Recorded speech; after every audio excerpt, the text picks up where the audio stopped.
YT Productions.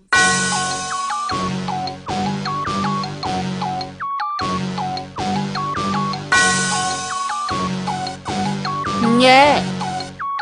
I love my HBCU, and boy, I love it, I love it, I love my HBCU, and man, I hope my team they won one. Yeah. I hope my team they won one. Yeah, man. I hope my team they won one. Yeah. I hope my team they won one. Yeah. I tune into the HBCU Sports Lab to see if my team won or lost. If they lost, I'm quiet as a mouse. But if they won, keep tab. I'ma do the dab, yeah. Dr. Cavil, he know what he be talking about. Mike and Charles, they know what they be talking about. They compress the analytic data with your hip hop. If you know them like I know them, they gon' tell you if your team, if they won or lost, and who the ball. So listen to Professor, yes sir, and pay attention, cause he gon' teach a lesson. And you gon' learn today, how your team they play, how they play, boy. You gon' learn today, how your team they play, how they play, yeah. We represent that SWAC, that MEAC, and let me say, what's up to Tennessee State. This is Dr. Cavil with Inside the HBCU Sports Lab with Mike Washington and Charles Bishop. Man, we got a big show today. We're going to discuss some of that hot news that's out there, and we're going to have you an interview to give you even more information. So welcome to episode 139, I should say, of Inside the HBCU Sports Lab radio show and podcast, the show that's covering the sporting HBCU diaspora, all things HBCU sports for institutions large and small, from NEIA to the NCAA. We share insights and information on the HBCU sports culture and HBCU athletic aesthetics to facilitate the story of HBCU athletic programs in the business of HBCU sports. Well, we have some business news for you today. I'm your host, Dr. Kenyatta Cavil, along with my co-host, Mike Washington and Charles Bishop. We are filming from our home studios and sending a signal live to our KCOH 1230 AM studios with the Texas Radio Hall of Fame, Ralph Cooper, in the beautiful home of Texas Southern University from Houston, Texas. Today's episode of Inside the HBCU Sports Lab is sponsored by THG Agency LLC. THG Agency is a company that provides sporting and educational consulting and data analytics. With that, let me go to you, Mike. As you looking so intent today, man. You know, what, man? How you doing, man? Don't let them get you like that, bro. Man, it's that work week. I don't know if it's the rain, the work week. I don't know. It's a combination of whole, but I'm glad to be here. Missed a couple of outings just because I was on assignment, as you say, Dr. Cavil, CB, Doc, even you, Roy, fan. Glad to be back to see you, baby. No doubt about it. We held it down for you. You can shout out to your 1876 Sports and Culture podcast. Yeah. And Allen, Yeah, Joe Clay sound like he gonna take your seat, bro. yeah, I want to give a shout out to Big Al and Joe Clizzy, known as Joe Clay, for their job on 1876 Sports and Culture.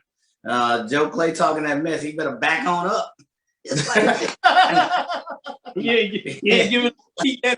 He doesn't know. Tell him you still big, bro. Exactly. I'm still Big Mike. Well, there you go, big brother. You take him to the woodshed too. That's right. That's that old school. Let me get off. I make some people nervous with that wood. Before we get Charles and that, how he doing? Because he's entertained. He even put on the jacket today, so you know he's feeling right. I know you want to give people some updates on the podcast. You had a very special guest that went so well that you end up having to have 2 episodes, and I think one of them episode dropped today. Is that correct, Mike? Say again. I said one of those episodes dropped today, right? With the 1876 Sports Culture podcast. Who y'all have? With Ruth the Truth Simmons, baby. That was pretty cool. I was trying to tease out that you get it, but you act like exactly. You know, man. But it's all right when you've been sitting on the bench for a couple of weeks. It happens. A little rusty there. Charles, good to have you back as well. How's it going, Charles? I've been out on assignment as well. It's good to be back. Good to see my brothers here on the screen, and good to be back in the lab here on this Tuesday. But like you said, cranking it out with the pregame show with my guy Neely over there in Jackson, and putting some nice content out. Got some great stuff on the way, and some stuff loaded up. I got this thing when y'all go to the what is all this, man? That's big time. Some of us say I don't even know we know what all that the language to call it. What y'all doing? Well, we got a little concept. We go toe to toe with some of the coaches over there. Toe to toe. Toe to toe. So we get a little pedicure action. Go toe to toe over there. There you go, pedicure. All right. I might have to see if I can find a way to get my feet up in there. Go toe to toe. I got something to say too. Let my toes do talking. Yeah, we definitely got to get you on. Definitely got to get you on. That's pretty good. I got to find a way to get back to Jackson. It's a beautiful place in a lot of ways. Beautiful people for sure. Great institution. With that being said, let me shout out to William E. Davis, Belinda Johnson. Chuck Hunt is always in the house representing Monroe, Louisiana, of course. Stephen A. Miller, the Lab. Yes, indeed. Lab listeners are at it as Karen Griffin, Tuskegee here via Southern California. It never rains in Southern California. That's not the case for Texas right now. Oh my goodness. Stephen A. Miller. The theme song is hilarious. Yeah, thank you. Dwayne Lewis, who took a gig, left UAPB, and we'll see if we can get on him. He's at Houston Tillerson. He got a position opportunity upgrade, but he teased me yesterday as we were talking about catching up with him. He said, "Man, I ain't got nothing to say as the lab lecture say in there says you lose. I'm quiet as a mouse." He said, "Quiet as a mouse." Christopher White giving us some love. Let's see who else we got. Kay Johnson always doing it right. Ricky Burton. Ree is on here. Michael Smith, Rod Pasha, that's twin. Ricky Burton. Let's see, Thomas Jones, Troy Lamont Coleman, Aggie, Big King, Big Daddy of HBCU football in the house. Man, they are not going to let it go. That's right. When you get up there, though, you better roll it while you can. You better. Come to an end. There is a cycle there. We'll see how long that lasts. Dwayne Moore, good evening, professors from Big D. No doubt about it. Appreciate that. Lonnie Shaw, he's always representing those Aggies. They must be getting good and close to some football coming back again. They back in the lab. He ain't I like this. Reggie Howe. With that, let me get into some talk and we'll come back and shout out some people. Let me stay with you, Charles. Any news that you want to discuss before we get into our first interview? Yeah, a lot of news to jump into, but real quickly, I want to give a big shout out over to two Hall of Famers now, Bobby Dandridge and Ben Wallace, two CIAA standouts who were elected to the NBA Hall of Fame. So I definitely want to show congratulations to both of those former CIAA standouts for their future induction into the NBA Hall of Fame. Yeah, Bobby Dandridge won the CIAA his junior year there.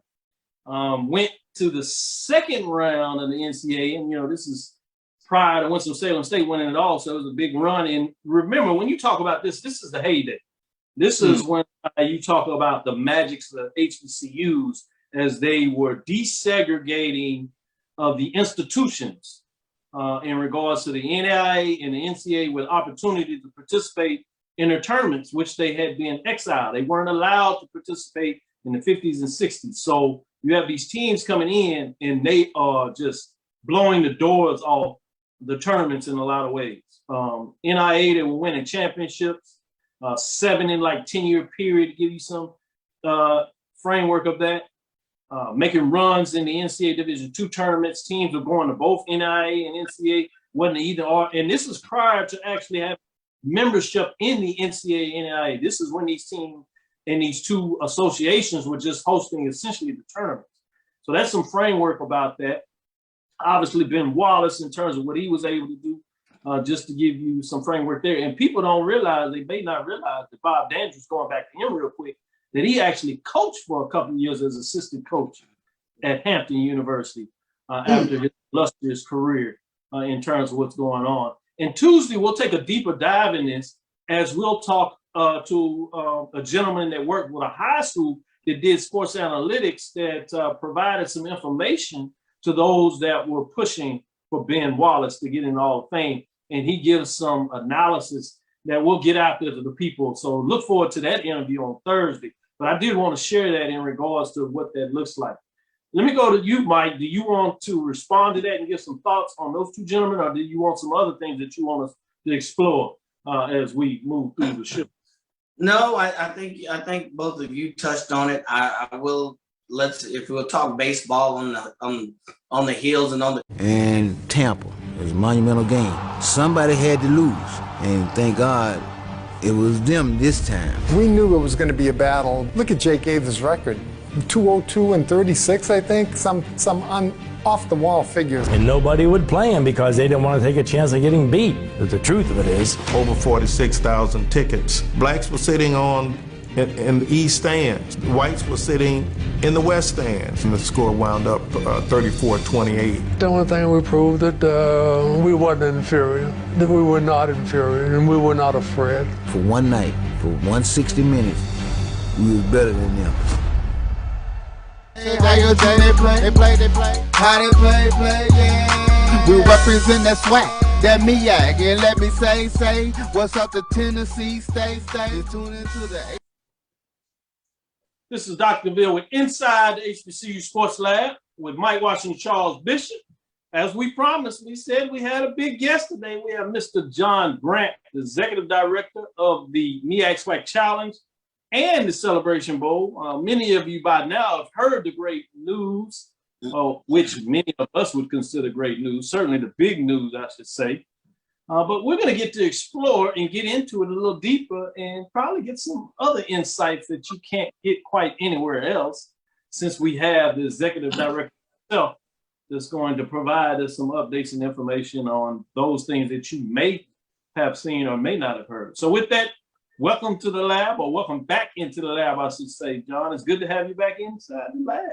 Well, thank you so much. I always feel like when I come, I should have, my cap and gown or something here when I'm in the lab with all of these all this very astute talent, people who are knowledgeable of the space.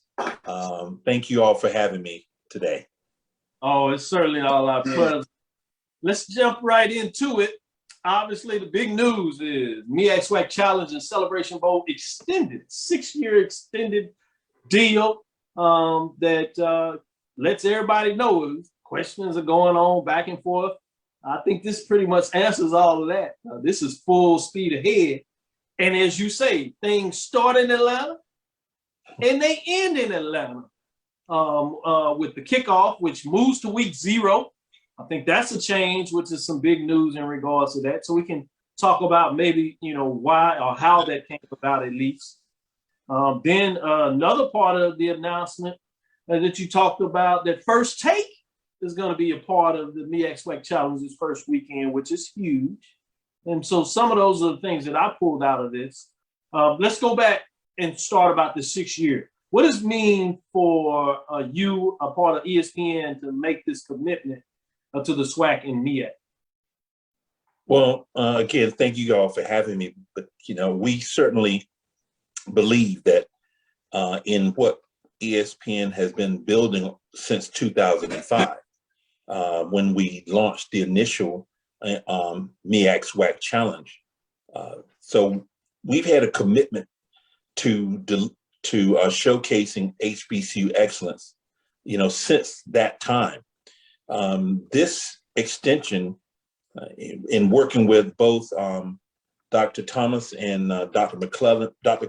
Thomas, of course, with the MEAC, and Dr. McClellan with the SWAC, just reaffirms ESPN's commitment to that, to showcase, the important work that HBCUs are doing and the contributions that they're making to to the nation, and we're using college football as a platform to do that. So this is really just, again, an extension of something that we've been committed to for years, and certainly an affirmation of the value that this content provides to our platform. No doubt about it. Let me ask this follow-up question, and I'm going to let my colleagues, the professors, as I like to call them now, get into some of this action and ask you some follow-up. Also part of this announcement, obviously, many people are aware that North Carolina Central and Alcorn State will be playing in prime time on ESPN Saturday, August 28th. But you also talked about future matchups, which should get people excited. 2022, Alabama State of the SWAC and Howard of the MEAC. South Carolina State of the MEAC and Jackson State. Jackson State is back in action. I see Charles up there smiling a bit. So certainly have us tagging along with that 2023. And then you get the first one, which I think is a little interesting to spin. Obviously, everybody knows what's taking place by now with FAMU, Bethune-Cookman moving over to the SWAC. So you have your first matchup where FAMU will be representing the SWAC versus Norfolk State in 2024 representing the MEAC. So I think that's fascinating. Announce all these games and you got that tie-in with Norfolk State. That's pretty fancy there. Talk about the framework, the business, the mindset of getting these matchups on the table earlier than maybe what we've heard in the past. And certainly, if not, at least releasing them earlier than what they have been doing. Well, with the move to week 0, which we saw as an important move for the cricket MEAC SWAC Challenge kickoff. I have to make sure I say that and make sure that everyone says that. The cricket MEAC SWAC Challenge kickoff. That's right. You know, that's important. They are the title sponsor, and we want to make sure that they consistently are represented in that space because that is valuable and to these properties, and it was a valuable part of our ability to make sure that we provide, this long-term extension as well. So moving to week 0, if you're going to kick the season off, then you certainly want to be in a position where you're truly kicking it off. In the movie Talladega Nights, Ricky Bobby always said, if you're not first, you're last. And so we want to subscribe to that theory. And by moving to week 0, it allows us to be in a unique position, not just to open HBCU football, but to open college football, period. Just as the Celebration Bowl opens the college bowl season. So it puts our universities in a very strategic position where the level of visibility becomes extremely high because people are going to be waiting, all summer and to see college football. And when we are in week 0 on ESPN, the main network in prime time, it does nothing but add tremendous value to the conferences and specifically to the participating institutions that are selected to play in that game. No doubt about it. Great points made there. Let me let Charles jump in here and ask a follow-up question. Mr. Grant, I wanted to ask in regards to First Take, one of ESPN's most recognizable shows. How important is it to have a show like First Take to start off the week 0, if you will, with the cricket SWAC MEAC Challenge? Well, this sort of reaffirms what I said earlier. ESPN's commitment to HBCU football and to HBCU content and HBCU storytelling. What we had to do was think strategically in how to position, the properties we had in a place where it could create accessibility to the other assets that the network provides. Again, by moving to week 0, it puts us in a strategic position where we have very little to no competition around the other assets, because being on that Saturday, you have a very, very limited number of games that are going to play. I think there are 3 or 4 that will happen on that Saturday. Most of those are West Coast games. And so with us moving into that time slot, it just freed up, like I said, assets like being on the main network, like getting into prime time, like accessibility to, shows like First Take. And so ESPN was able to see that as an opportunity to build the intro into the college football season by taking our flagship program and putting it on site here at the first game of the season, which is their own ESPN owned and operated property. So it just made sense from a business perspective, Charles, that we do that. But the benefits, again, come back to HBCUs. It comes back as a whole. It comes back to the participating institutions, because now we have an additional 2 hours of national coverage broadcast live from Center Park Stadium here in Atlanta, to talk about, not just this game, but, the season as well. Sure. Mike, go ahead and jump in there and ask a follow-up question, please. Yeah, thank you again, Mr. Grant, for coming on the show. Good to see you again. I have kind of a two-part question. Again, as I look at Dr. Cavil cringe, I always ask these two-part questions. This agreement is big. 6 years. It's not only a commitment, but it's an investment. So can you take us through the thought process of 6? You see 3, 4, 5-year agreements. Take us through the thought process of, we want to do this for 6 years. And then the second part is the selection process, that in 2022, you have Alabama State and Howard, and then next you have South Carolina State versus Jackson State. So take us through the selection process. I know it's intricate, I know it's involved, but kind of take us behind the boardroom and take us through that decision-making process. I can see why you cringed, Dr. Cavil, because not only the two-part questions, but he asked some very deep questions on top of that. So, Mike, thank you for those questions. We at ESPN, we do long-term deals. As a matter of fact, we'd love to do a longer deal. Generally, the deals that we do average around the 10-year range. The last deal we had with the MEAC and SWAC conferences was a 6-year agreement that expired in 2020, although because of COVID, we weren't able to play the games. So it just made it easier to roll, extend or a new deal. I call that a new deal. It's not an extension, it's a new deal for another 6 years, because that's what we were in previously. So there wasn't anything magic around that. Would we like to do longer? Of course, because that's generally what we do at what ESPN has as a part of its business model. They'll go 10 years and sometimes beyond. So that's to answer your first question. The second question is a little bit more complex because that, we do that in conjunction with the conference commissioners. It's a mutual decision, a process that we undertake when we discuss and come to an agreement on what the matchups are going to be, and it's important too that we balance those against each other.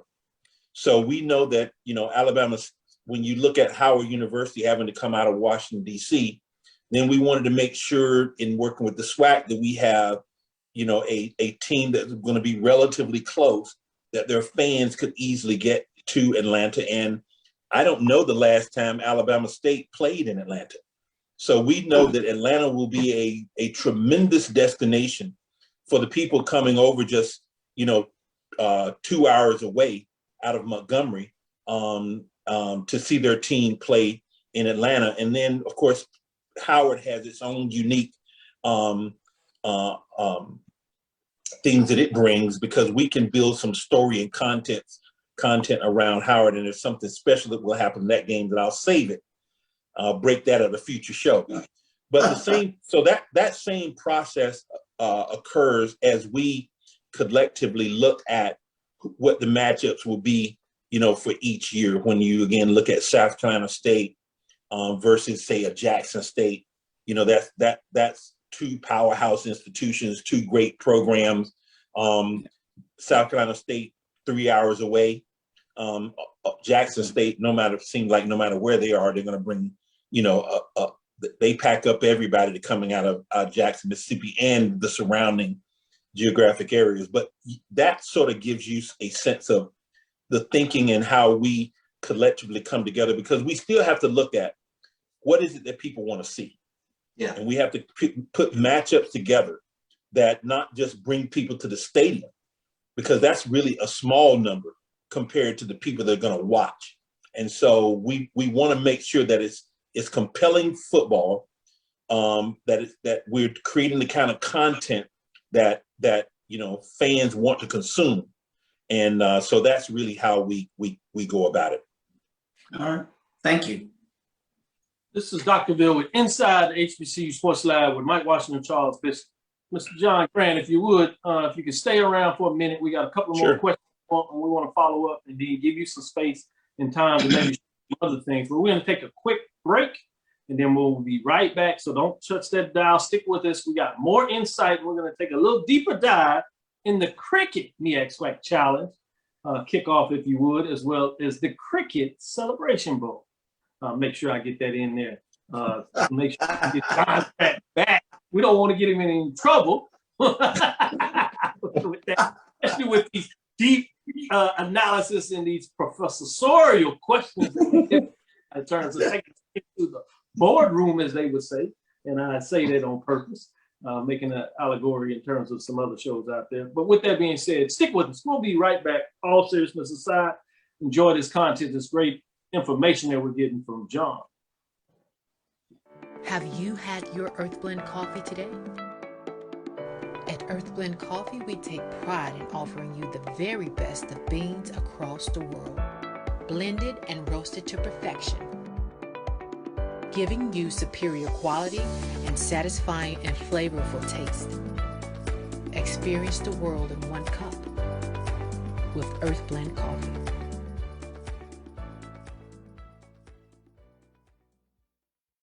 Let's face it, shopping for insurance can be time-consuming.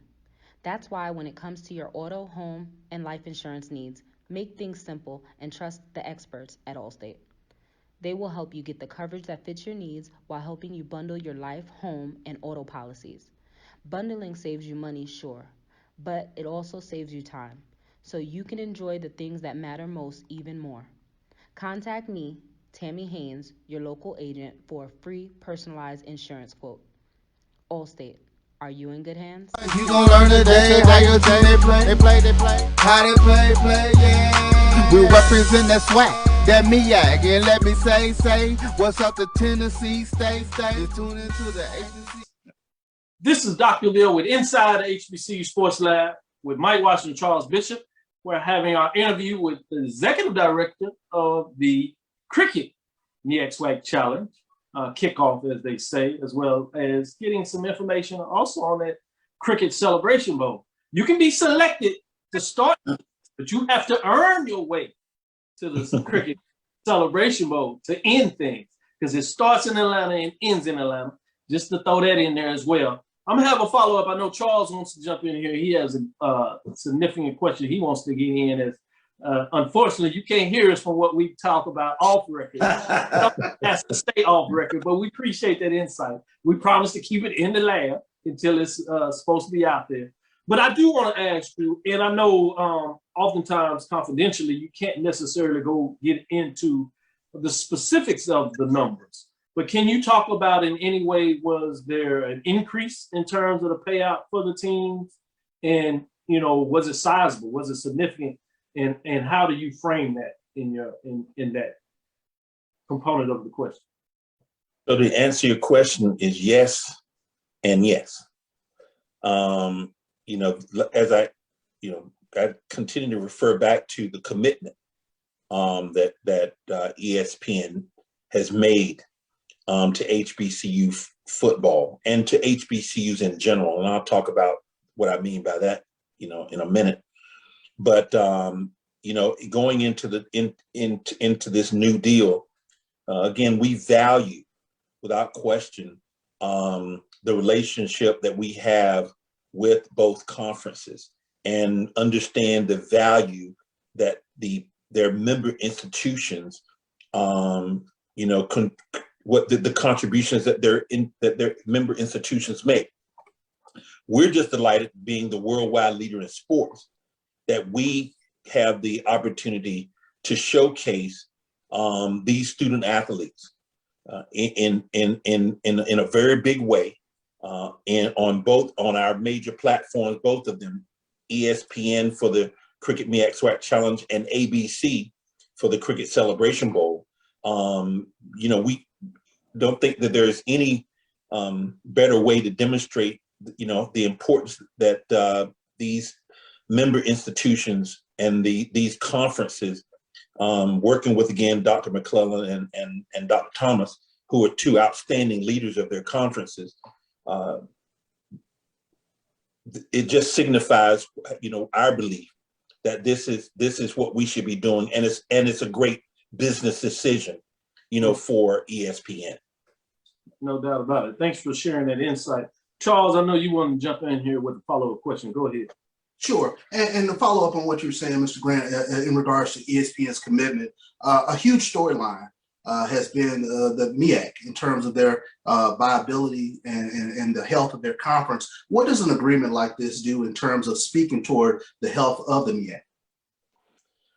We think what it signifies is our belief in the conference, and certainly reaffirms our commitment to assuring, the viability of the conference. Obviously, we're not in the business of leading or running a conference, but this should send a message that, as far as ESPN is concerned, that we know that, HBCU football HBCUs are stronger when there is a Mid-Eastern Athletic Conference, and certainly, we're there to demonstrate that, again, by extending this agreement, in the belief that the conference is valuable in the HBCU space, and we believe that Dr. Thomas, with his leadership and his chancellors and presidents, will continue to make it so. Sure thing. Yeah. With that, Mike, go ahead and jump back up here with a follow-up question.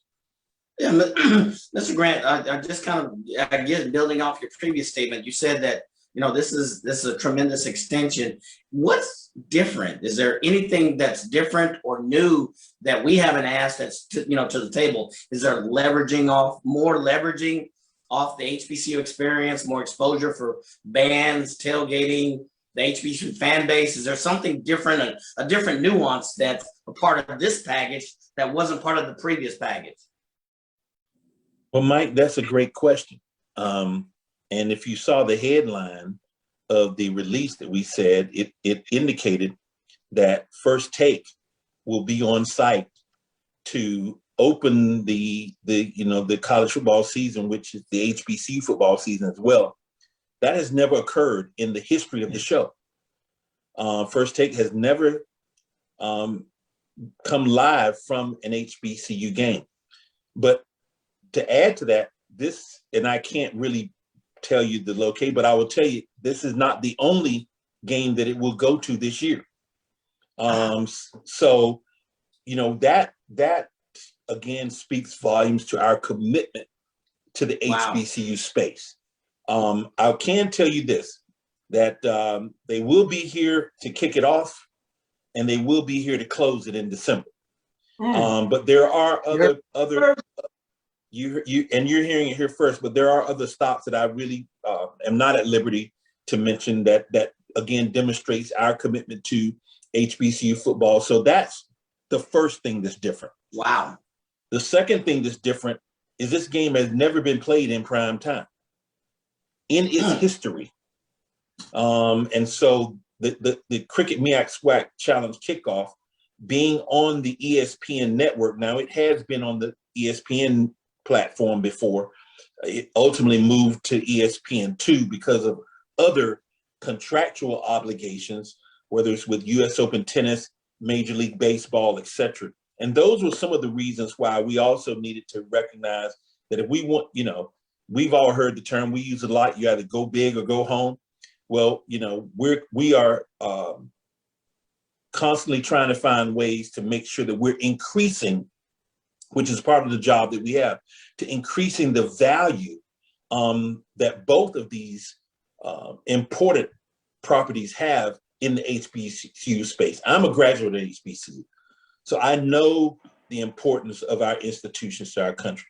But I also strongly believe that I have an obligation, just like you guys do, as you tell the, bringing the news and telling the stories and doing this important work you do around the analysis you're doing, that both Dr. McClellan and Dr. Thomas, who are both HBCU graduates as well, and leading their conferences, and the chancellors and presidents and CEOs of the various institutions, we all have a combined obligation to elevate the space. I'm just fortunate to be in a unique position that our platform allows us to tell the stories, not just nationally, but worldwide. And so we have to constantly think and be creative, and in consultation with people like you, to understand what can we do that is, again, unique and different, that will help to elevate our stories and make it interesting for people to want to watch. Wow. No doubt about it. I want to go right back. I like it when you said that, Charles. You said, wow, that meant I said something pretty deep. Actually, I thought that was me. I said, wow. Oh, that was you then. Okay, wow. Okay, that was great. Thank you. With that being said, I want to go in a little deeper as we go in this. One of the things that we pride ourselves about this show is we specifically look at the business side.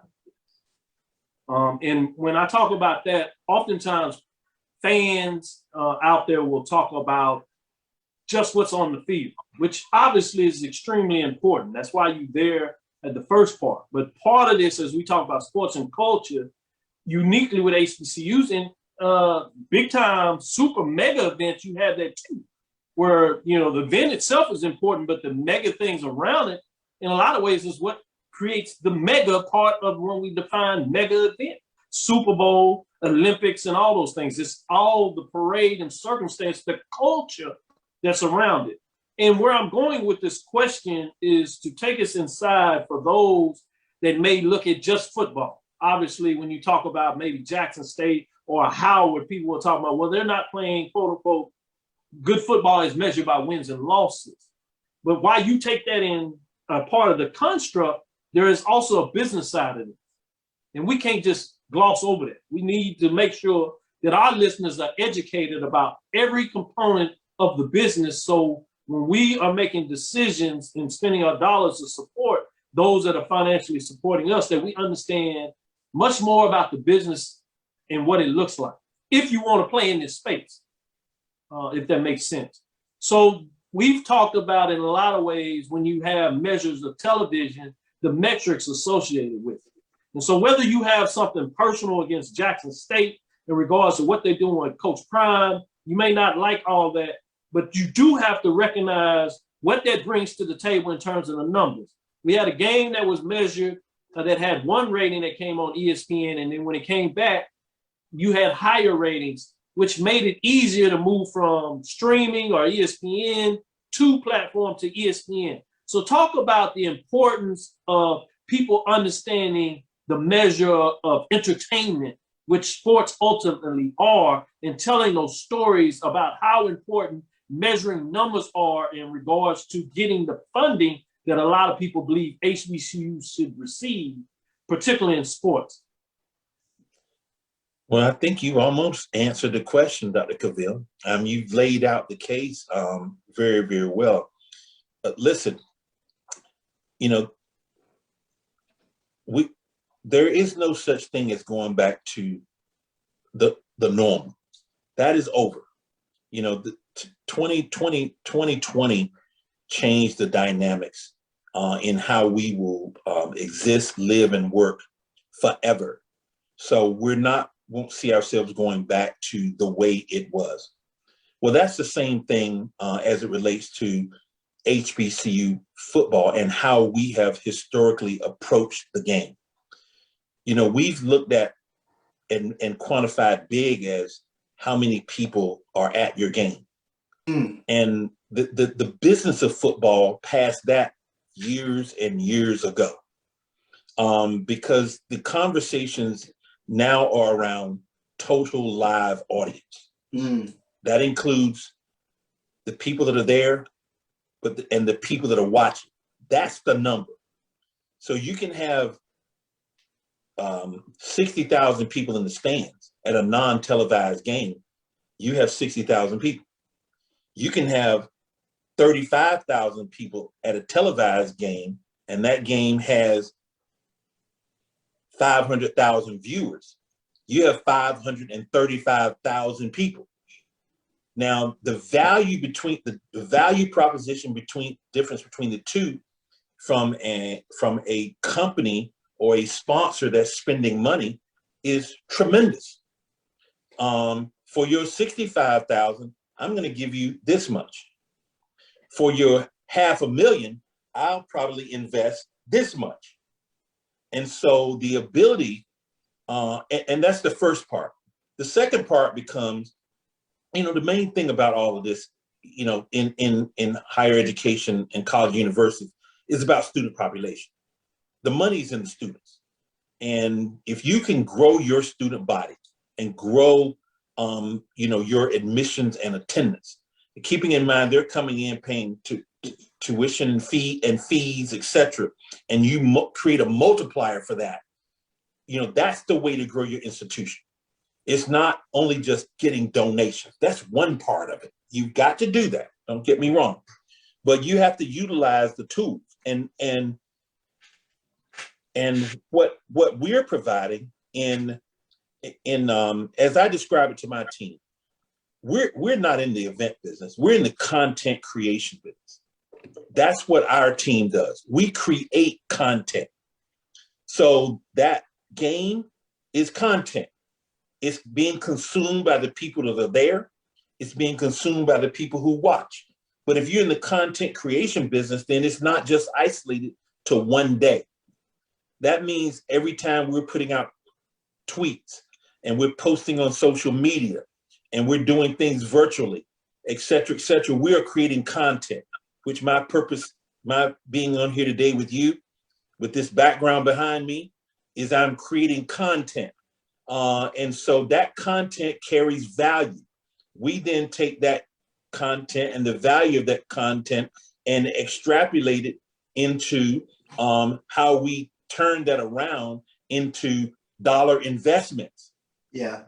And so our schools, anytime a school is participating in an opportunity where their game is televised, they should have an entire recruiting strategy. That once that game is aired, that you should just press a button and you're sending out recruiting information, not to student athletes, but to students who want to take a look at the university.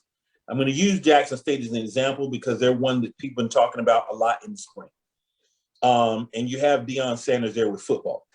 But my hope is 100%, that football is simply the front door to the university. It's the welcome mat. The university itself and its administration must have an embedded strategy that takes the visibility that's being created by having those games on ESPN or whatever, or the platforms that they're on, to recruit students to become interested in Jackson State. I thought that Dr. Harold Martin, I witnessed at Dr. Harold Martin at North Carolina A&T, who handled it brilliantly. I recall having a conversation with him at the very first Celebration Bowl. Dr. Martin, you need to have a plan because this game being put on ABC, you're going to be in front of millions of people. And I remember him saying to me, John, the plan is ready. The moment this game is over, all we have to do is push a button. And they did that extremely well to make themselves the largest university HBCU in the country. But more importantly, when they started with the Celebration Bowl, they were averaging about 7,000 to 8,000 applications per year. This year, 43,000. Wow. But that's having a strategy and a plan. So what did that allow them to do? it allowed them to also take the best students off the top, increase the GPA, increase the average GPA at the institution. What does that do? It drives other investment into the institution. And you're able to do what? Produce a higher level, higher quality of product. But you must have a plan. And so that's my message to any college administrator. Have a plan, because now with this extension, North Carolina Central, in this case, they did a great job after they were in the Celebration Bowl. They were in the MEAC SWAC in 2018. They're back again this year. Alcorn has been in several of those. And if you go down to Alcorn now, they're building like crazy because they have to, on the reservation, they're going to have to build their way out of it to increase their enrollment. So that's a long answer, Dr. Cavil, to your question, but I think it's an important answer. That's the model, and it's not unique. That model is out there. That's why Ohio State can have 100,000+ seat stadium. That's why Alabama can have 100,000+ seat stadium. That's why at the University of Georgia, to even be able to buy tickets, you got to make donations to the institution before you are eligible even to get in the pool to buy a ticket. Because strategically, they have used their sports properties to grow their student body at the institution, and that's the next level for us. You're preaching, Mr. Grant. Yeah, that's the business. That's the business of this all.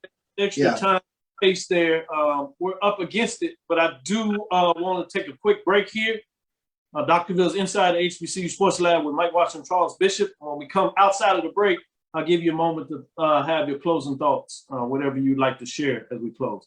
Stick with us, really getting into some business side of this. So I really thank John for taking us into a deeper dive to get us a different perspective that you don't always get in many of these interviews. So with that, stick with us, because hopefully you're enjoying this and learning a lot about not just the sporting context, but the business context of sports in itself regarding, in this case, HBCU institutions. Stick with us as we come back and give you more. 2002, Empowerment Resources, Inc., a nonprofit organization, has empowered more than 1,500 youth and adults in Duval and surrounding counties through its programs Journey into Womanhood, Girls Mentoring, Life Skills for Teens, and Parenting Education Coaching. To get involved with programs, volunteer, or donate, visit www.empowermentresourcesinc.org. Follow us on social media, facebook.com/empowerment.resources and instagram.com/empowermentJAX. The Cuvée Group is a Florida-based marketing and training consulting firm. We help businesses communicate to their target audience and engage them in conversation. We also help to expand their audiences, which will ultimately result in growth for those organizations. In addition to being a certified constant contact specialist, my colleagues and I are also certified in John Maxwell Leadership Principles. We use these proven principles to conduct workshops, training, and private coaching sessions for individuals and companies looking to take things to the next level. Contact us to schedule a free consultation. Issues today, don't delay, call Cuvée. How they play, boy, you gon' learn today. How your team they play. How they play, yeah. We represent that SWAC, that MEAC, and let me say, what's up to Tennessee State. Tune into the HBCU Sports Lab. This is Dr. Cavil with Inside the HBCU Sports Lab with Mike Washington, Charles Bishop. We're interviewing John Grant, the Executive Director of the Cricket MEAC SWAC Challenge Kickoff, as well as the Cricket Celebration Bowl, as it starts in Atlanta and ends in Atlanta. Things kicking off with the great announcement today. I wanted to give you a few minutes, if you would, to provide any thoughts that we didn't ask you in regards to questions. Well, first, let me thank you guys for having me on again, and to say to all of your listeners out there, this is a tremendous time for HBCUs. There has been no better time that I can recall for our historically Black colleges and universities. And the first thing I would say to anyone listening, make sure you're first writing a check to your school and supporting your institution. And then not only supporting them with your money, but support them with your presence. Don't just go to a game and I'm going to sit outside and tailgate, but go in and support that $25, $30, $40 ticket that you buy. It helps the institution. So make sure we're doing that. Secondly, we want to make sure you visit MEACSWACChallenge.com for information and tickets on this year's game. You know, moving into week 0 has created a historic moment for us. You know, Alcorn State and North Carolina Central have never played before in their history. So that's a first. You've never had an HBCU matchup in week 0 in the history of week 0. That's a first. We have First Take broadcasting live on Friday from Atlanta from this game. That's a first. So with that being said, you know, Atlanta is going to be the place to be in week 0. Let me say it again. Atlanta will be the place to be in week 0. And if you can't make it, whatever reason, tune in on ESPN and make sure you watch the festivities. We got, there's a lot of things that are going to happen. There are many celebrities that are going to be involved around that. And then we also have, you're going to hear an announcement pretty soon that I'll make sure I share with you on this show. We have a company that's actually signing on. They're going to be the major title sponsor of our fan experience. So you talk about, I ask people what makes, you know, when Rich McKay with the Atlanta Falcons, what makes the Super Bowl the Super Bowl? And he said, it's everything that happens around it. Because once it's kickoff, it's a football game. So we're building the Super Bowl to kick on the front end of the season, and the Celebration Bowl, the Cricket Celebration Bowl, will be the Super Bowl to cap the season. So I want to thank you guys for your support, for constantly carrying the message, and for constantly, you know, letting HBCUs be the focus of what your show is. It makes a difference to us, and it certainly helps all of us do what we do to make our institutions much better. So again, visit MEACSWACChallenge.com for tickets and information on this year's Cricket MEAC SWAC Challenge game. With that, I want to say thank you for coming in, providing that update, and giving us some really solid information, not just about the game, but just about the whole framework of what this all can mean and does mean to a lot of different people in a lot of different ways. So thank you for your valuable time. We look forward to getting you back to get that other information as soon as it's prepared to be released. And thanks again. Thank you guys for having me. We appreciate it. Thank you. Thank you very much. Want to, before we close out, did want to get some information in terms of HBCU World Series presented by Hank Aaron Sports Academy, MEAC SWAC Champions Baseball Championship and events. MEAC is playing its baseball tournament, 4-team tournament, and you have the SWAC with the 8-team tournament. It kicks off today with dinner with the SWAC, and the games kick off tomorrow, and the MEAC kicks off Thursday, so it's interesting. But the champions that come out of that game will play in the inaugural, if you would, HBCU World Series that has moved to Jackson. Or some people say it was actually scheduled to be there. But it is the HBCU World Series presented by Hank Aaron Sports Academy, which is a matchup that will feature 2 HBCU baseball champions, Division I classification, the Mid-Eastern Athletic Conference, MEAC, as we know, and the Southwestern Athletic Conference, better than the SWAC. So I'm fascinated about this matchup. It's going to be the best 2 out of 3 series, which I also like. So to get the games in, so it's scheduled from Friday to potentially Sunday. Obviously, best 2 out of 3 means it could end on Saturday. So that's the 28th, 29th, 30th. And it will be in the Hank Aaron Sports Academy, 1200 Cool Papa Bell Drive in Jackson. Papa Bell.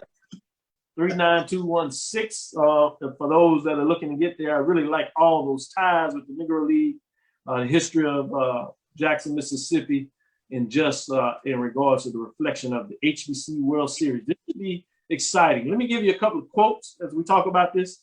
The interconference events will be the best of 2 or 3 series and will allow Black college baseball to write the first chapter in a much needed matchup of NCAA Division I schools to crown a national champion. Quote, the city of Jackson is honored to be chosen by the Hank Aaron Sports Academy to host its inaugural HBCU World Series, said the Jackson Mayor Lumumba, as he provides some information. Boy, he's putting in the work to make sure that HBCUs are represented in the city of Jackson. Credit to him. Tuskegee grad.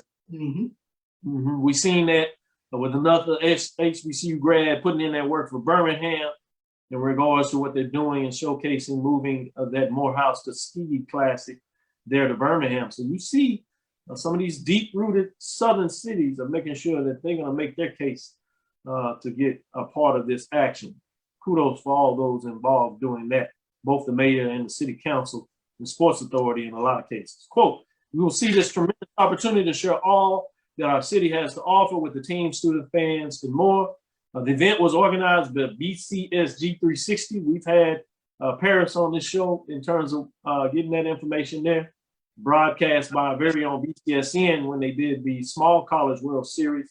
So fascinating to see what all that has to offer. So certainly wanted to get a little bit of that in. Share, obviously, Alabama State claimed SWAC Softball Championship. We talked about that over Alcorn this week. That's big. Shout out to Morgan State getting it done out of the MEAC. Want to make sure we show the ladies some love in terms of some of that news there. So some of our highlights, stick with us for Thursday. We'll take a deeper dive. When we go in some that Hall of Fame, we'll have somebody specially. And we're going to give you some more business side of this, where we look at the analytics, the next level of why these numbers mean something, because that's where the world is going to, like it or not, are the numbers. And so we must be engaged and be in that side of the game, or we're going to find ourselves being left behind, which obviously in some angles for some people is purposeful. So we need to make sure we do our part to make sure that we do not allow that to happen. As we come to close, let me give you all a chance to provide any type of news or a subject that you need to think we need to maybe spend a couple of minutes on, discuss that we haven't got out there. And I'm going to start with you, Mike, in regards to some other news that you might want to discuss before we close out the show officially. I think we talked on really the big issue. We can't forget about the spring sports with the wrapping up. I'd like to give kudos to the Prairie View golf team, which is headed to Albuquerque to play in the NCAA finals, or regionals, I'm sorry, May 17th through 19th. The 81 teams split up among 6 sites. So that region will consist of 54 holes, the top 5 teams from each region, in addition to the lowest individual score. Not on those teams will advance. So kudos, big ups to the Prairie View team and to Alabama State, their softball team, winning their 2nd in a row. So I just want to give love to the spring sports teams and their performance as well. I know we tend to look forward for football, but we got to give those spring sports love too. Yeah. No doubt about it. Charles, what else did you want to jump out there with? You want to provide an update, like said, or you want to go in a different direction? No, I'm going to follow up with the spring sports. I want to give a shout out to Claflin University's Benjamin Henderson and Fayetteville State's Ahmad Moore. They both won the NBA 2K championships in the inaugural HBCU Sports League last month. So definitely give shout outs to those guys in terms of what they were able to get do. Esports is becoming huge, and it's becoming huge on HBCU campuses across the country. So I definitely wanted to give those 2 gentlemen their love with regards to that. No doubt about it. No doubt about it. Talking about that, accolade to an individual, Southern's Lewis, named 26th Buck Buchanan Award recipient. This is coming from SWAC.org. Southern's Jordan Lewis posted exceptional totals during the spring regular season with 15 tackles for loss and 10.5 sacks in only 5 games. Lewis, nation's top pass rusher was rewarded on Saturday with the 2020-2021 Stats Perform FCS Buck Buchanan Award, which was for the 26th straight season honored the Defensive Player of the Year in the college football's Division I subdivision. That's FCS. For those that don't know, first time the HBCU guys got it. Obviously, it's named after HBCU legend. So it's great to see that. Lewis is 6'3", 195-pound junior from Ocala, Florida, in regards to that, ranked #1 in the regular season.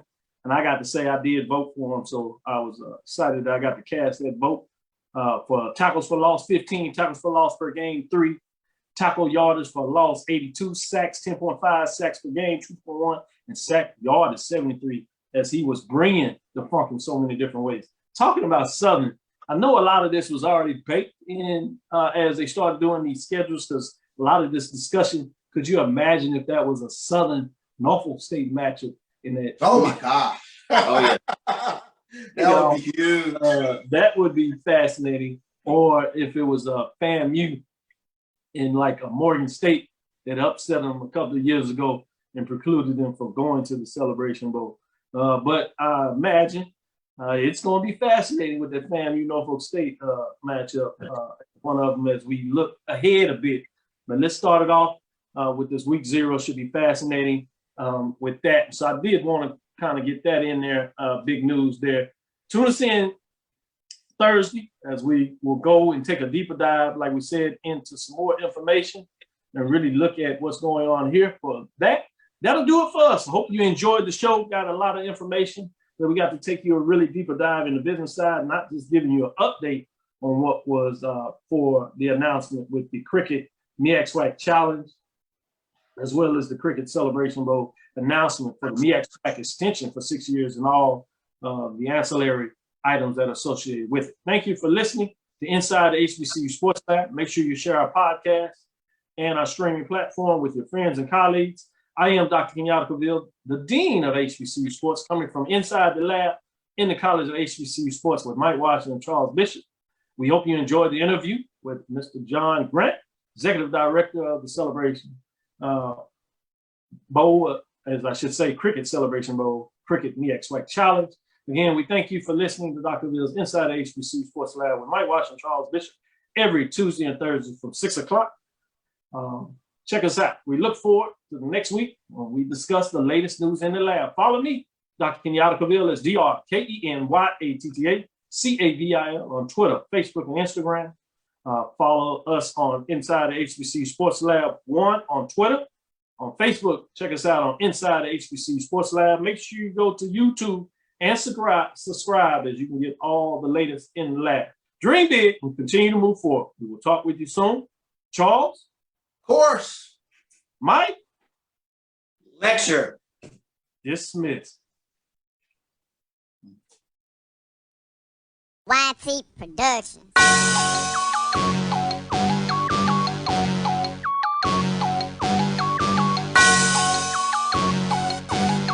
Yeah. I love my HBCU, and boy, I love it, love it. I love it, love it. I love my HBCU, and man, I hope my team they won. Yeah. I hope my team they won.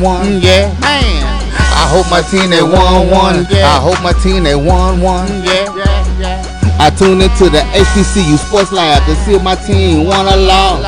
If they lost, I'm quiet as a mouse. But if they won, keep tab. I'ma do the dab, yeah.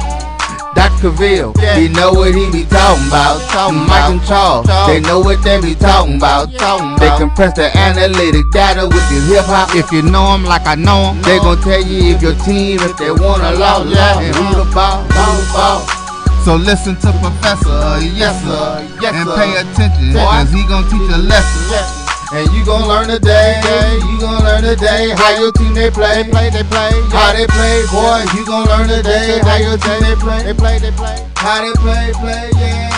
We represent that SWAC, that MEAC, and let me say, what's up to Tennessee, stay, tune into the HBCU Sports Lab.